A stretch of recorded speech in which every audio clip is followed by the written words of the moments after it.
Donte DiVincenzo calls out Joel Embiid for making a dirty play against Mitchell Robinson. If you take a look at the video, which we're absolutely going to do today, you can see very clearly Joel Embiid deserves to be suspended. He deserved to be ejected in Game 3, and it absolutely was a dirty play.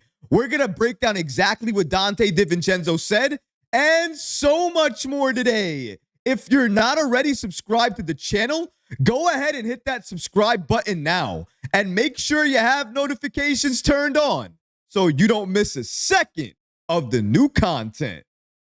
And now, let's get started. DiVincenzo calls out Embiid for a foul on Mitchell Robinson, which he's stating is dirty. And after you see this video, it's absolutely clear. It was dirty. From start to finish, it looks like Joel Embiid was targeting Mitchell Robinson. He didn't get a call on one end of the floor. He started complaining. He went down on the floor on the other end. And then when he went down and he knew the Knicks were going to go up a couple of points, he grabbed Mitchell Robinson in desperation and nearly took him out. Let's take a look at this video so you can see exactly what I'm talking about. So as you can see here, Joel Embiid gets the ball, goes up for a three, doesn't make the shot or get the call that he wants, starts complaining right away, saying to the refs Mitchell Robinson hit his arm. He didn't, but still saying he hit his arm.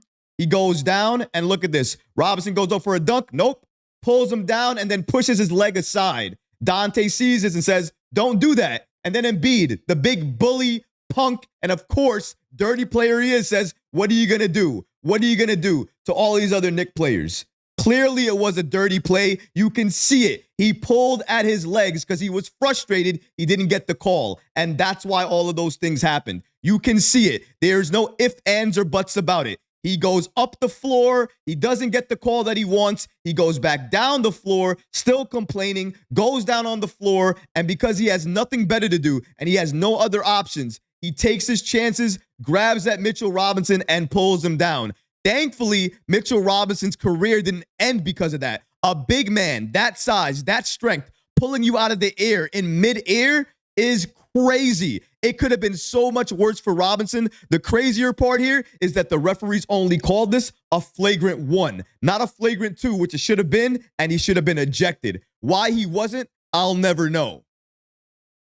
That wasn't the only dirty play Embiid did during that game. He also hit Isaiah Hartenstein in the groin. He fell on Mitchell Robinson's leg. There are a number of things that he does at times that are just questionable. It makes you scratch your head and you think to yourself, is he doing that by accident or is he targeting players looking to do that? Because absolutely in Game 3, he targeted Mitchell Robinson. Mitchell Robinson always frustrates him. We all know that. But during Game 3, he was frustrating him to another level. And Embiid did not know how to handle it. And when push came to shove, he chose neither, and he went to the floor and dragged Mitchell Robinson down by his leg to the floor. I am so thankful and happy that Mitchell Robinson doesn't have a major injury. However, the fact that he was in a walking boot after the game, that is terrible news for the New York Knicks. And obviously, Joel Embiid is a major reason for that. Whether or not that particular play of him pulling at his leg caused that injury or not, it definitely didn't help it. It definitely contributed to the fact that Mitchell Robinson has an injured ankle right now. That play from Embiid was not a basketball play. It had no basketball motivation behind it.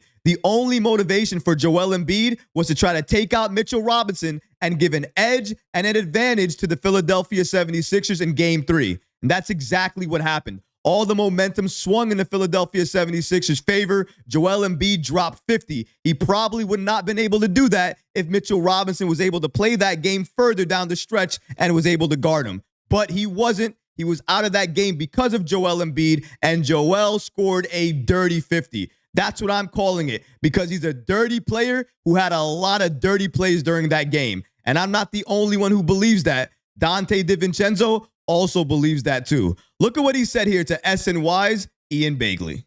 According to Begley, Donte DiVincenzo called Joel Embiid's flagrant 1 a dirty play. Isaiah Hartenstein said it wasn't a basketball play. Josh Hart said it was a reckless play, and the Knicks were fortunate that Robinson avoided a severe ankle injury. Does that sound familiar? Oh yeah, it does. Because that's what I've been saying this entire video. It wasn't a basketball play. It was a dirty play. And the Knicks are very lucky that Mitchell Robinson is still potentially available for the playoffs. We don't know his status. It's likely he's going to miss game 4, but we don't know for the rest of the postseason if he's going to be available or not. However, that injury could have been a lot worse. Thankfully, it wasn't, but Joel Embiid, the way I saw him play in game 3, the amount of dirty plays I saw him make in game 3, I cannot unsee it. For me, it's changed the way I'm looking at him in terms of a basketball player. I used to hold him in very high regard, but him playing that way, making so many dirty plays, could have taken out so many of our players. I don't respect that. I don't like that. And if you take all of the things we just talked about, all the things we just mentioned, and you pair it with the following stat, it paints a very grim picture for Joel Embiid. Take a look at this stat. Shout out to New York Basketball on the app X for giving us the following information. Joel Embiid doesn't play dirty. That's according to some people. But according to New York Basketball, Joel Embiid has more career flagrant fouls, 23, than the entire Knicks rotation. Joel Embiid has more flagrant fouls than Draymond Green in 481 less games. Let that sink in. It's no secret that Joel Embiid has missed more games than he's played for the 76ers over the course of his career. He has dealt with a lot of injuries. To his credit, he's tried to push through them, and he's tried to have the best seasons of his career. Before he went down this season, he was having a phenomenal year, a monster year. I couldn't believe it myself. He was having a better year and putting up better numbers than his MVP year. If he didn't go down with that injury and he was able to play the number of games required to be in the conversation for MVP, he probably would have won it. He was looking very good. But then I see all of these dirty plays now, trying to hit Ihart in the groin, trying to land on Mitchell Robinson's ankle, then pulling him down by his leg while he's in the air. This is just not what you want to see from the MVP, or at least the former MVP of the league in Joel Embiid. Why would you make plays like this? You wouldn't want to have plays like this made against you if you were in that same situation. So why are you treating other players like this? It doesn't make sense to see this from Joel Embiid. Honestly, it looks like a move from a very desperate player trying to do anything in his power to get one game against the Knicks. And honestly, it's the only game you're going to get. Joel Embiid had to drop 50. You had to try to injure our players in order to try to get game 3. And congratulations, you got game 3. But that's all you're getting. We are going into game 4. We are taking game 4, no matter who we have available. You want to know why? Next man up mentality. And after we take game 4, we're headed back to MSG to close you out, get rid of you guys, so we don't have to deal with Embiid and any more of his dirty plays. We need to be healthy moving forward in the postseason. We cannot continue to play teams that want to injure us, that have a target to injure our players, because that's what happened with Mitchell Robinson. If you saw and reviewed the footage like we did earlier in this video, and you do not believe that the 76ers were actively trying to target Mitchell Robinson and get him out of the game, we are watching two different games. It was clear to me. Did you hear what Nick Nurse said about that foul? He said, and I quote, "I didn't really see it, to be honest with you." You didn't really see it, huh? The only reason he's saying that is because the referees didn't really see him call timeout. It's not my fault you called a weak timeout. But Nick Nurse did have the game plan instilled into the 76ers. Play the Knicks hard, play them aggressive, but I didn't know play them dirty was going to be on the menu, especially not from a player like Joel Embiid. Kyle Lowry, okay, maybe I can see that. Maybe I can understand that. But Joel Embiid, you guys might be thinking, well, it's only you, Knick fans, and Knick players that think it was dirty. Nope. If that's what you thought, you'd be wrong. A former Knick player in Immanuel Quickley, who has no business saying anything positive about the Knicks. He's not going to gain anything from supporting the Knicks. He's just saying what he's feeling and what he's seeing about this specific play that we've been talking about the entire video here. According to the Run It Back podcast, Mitchell D. Bedell was saying the following to Immanuel Quickley, and this is what Quickley had to say about it. Here's the following exchange. According to Bedell, so you would agree that the Joel Embiid foul on Mitchell Robinson was dirty. And according to Immanuel Quickley, I ain't trying to get fined, but if that was anybody else, I don't know if he'd get the same call.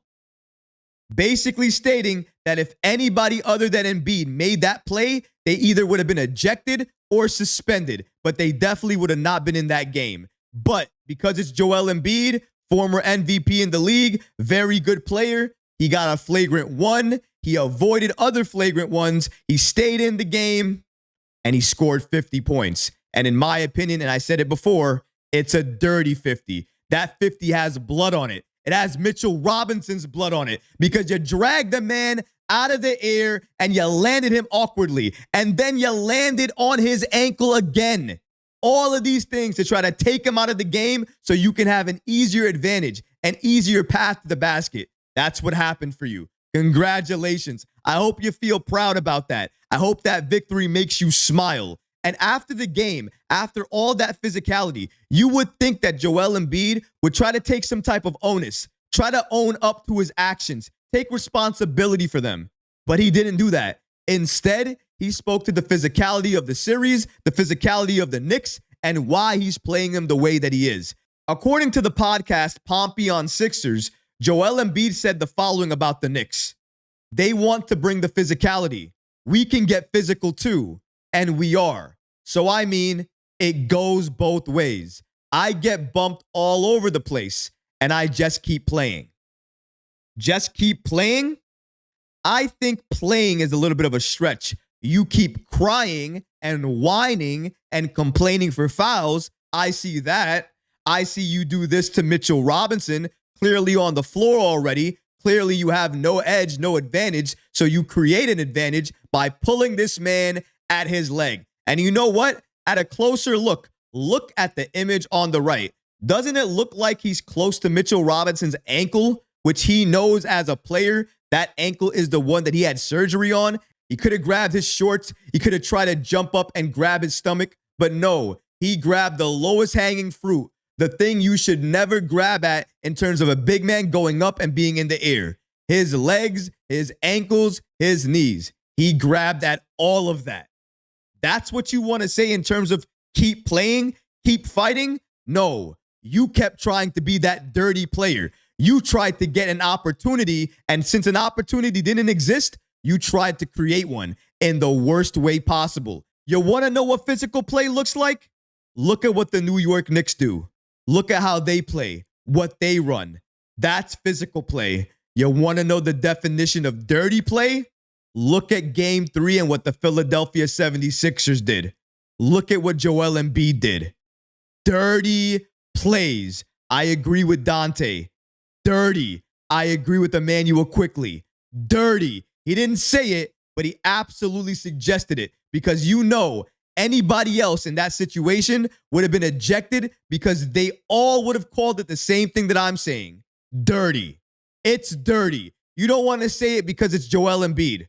Cool. I don't care. I'm going to say it loud, and I'm going to keep on saying it. It was a dirty play by Joel Embiid. He should be suspended right now. He should be fined right now, and he should have been ejected out of Game 3. Why he wasn't is because he's an all-star, a superstar, and we all know it. The Knicks need to win Game 4, especially if they want to close this out in 5. I think they will do it. I think they can do it. And Sunday, they are going to have the biggest chance to prove everybody wrong and make another statement victory happen. I can't wait to see it. But what about you guys? What do you think about Donte DiVincenzo calling Joel Embiid's foul on Mitchell Robinson a dirty play? Let me know in the comments below, guys, because honestly, I would love to hear from you. But that's going to do it for this episode. I hope you enjoyed it. And if you did, go ahead and smash that like button, leave a comment below. And of course, guys, please subscribe to the channel.